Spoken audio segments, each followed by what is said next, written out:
Let's talk about the term the flesh. If you've spent any time around Christian teaching, you've heard it 1,000 times. But what does it actually mean? Most of us just assume it's our physical body, this source of temptation we're constantly supposed to be fighting against. But what if I told you the Bible's picture is way deeper and, honestly, a lot more radical than that? Getting this right isn't just some theological hair-splitting. It's the absolute key to unlocking a life of real, genuine freedom. So, let's unpack what the scriptures are really saying.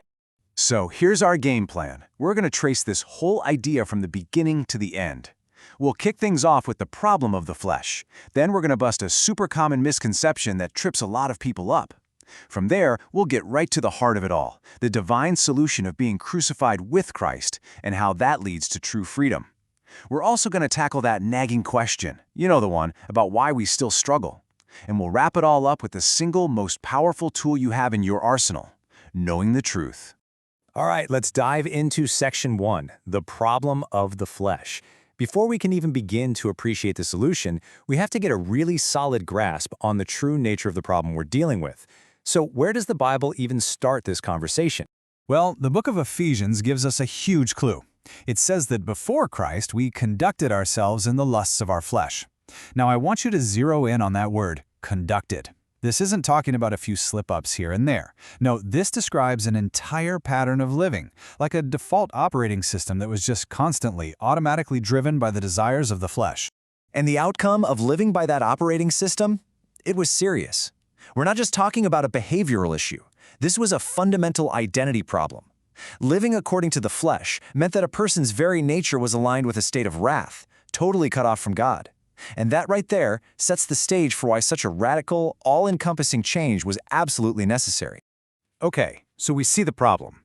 But this leads us straight into one of the biggest misconceptions out there. We hear phrases like, crucify the flesh, and our minds can run wild, right? We start thinking about self-punishment or some kind of extreme, monastic denial. But is that what the Bible is actually talking about? Let's clear this up. Here's the common mistake, thinking that our goal is to somehow punish or even get rid of our physical bodies.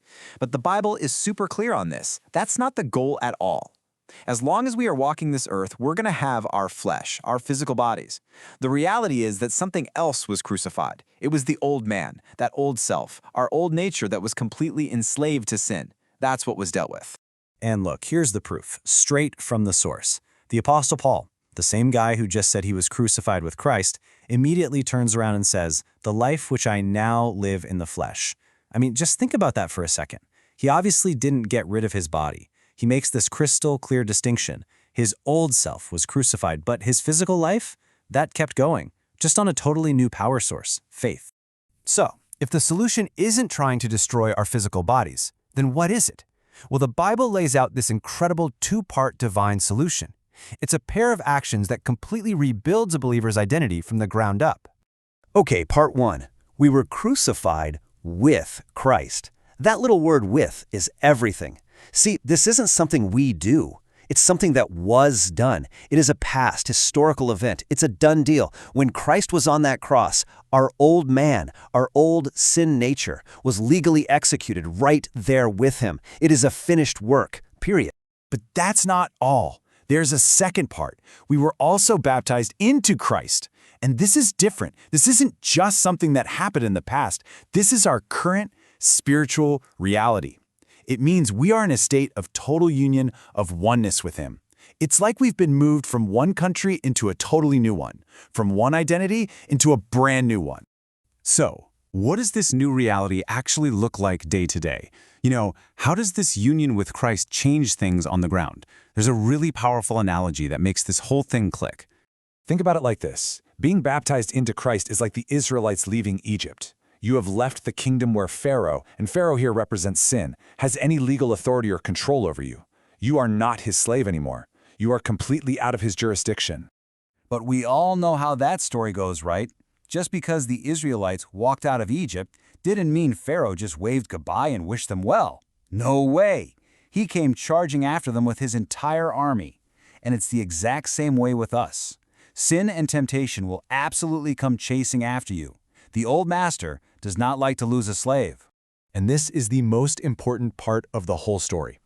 Even though sin comes chasing, it no longer has dominion. It has no authority. You, through Christ, are the one with the power to see that entire chasing army drowned in the Red Sea every single time it shows up. The entire power dynamic has been completely flipped on its head. Okay, this all sounds amazing in theory. I mean, a new legal reality, a new identity, freedom from sin's power. But let's be honest, this brings us to the most pressing question that pretty much all of us face. Yeah, this one.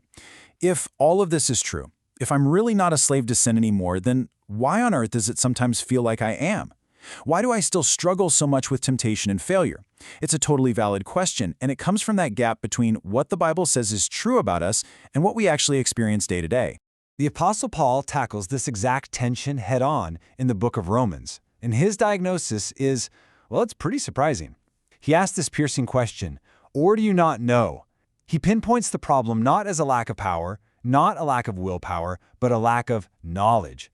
The gap between our position and our practice exists because we fail to truly know and believe what has already been done for us and in us. And that brings us to our final, and maybe the most vital part of this whole explainer. How do we close that gap? How do we take this legal, positional truth and make it our actual, lived-out, experienced reality? So how do we actually do it?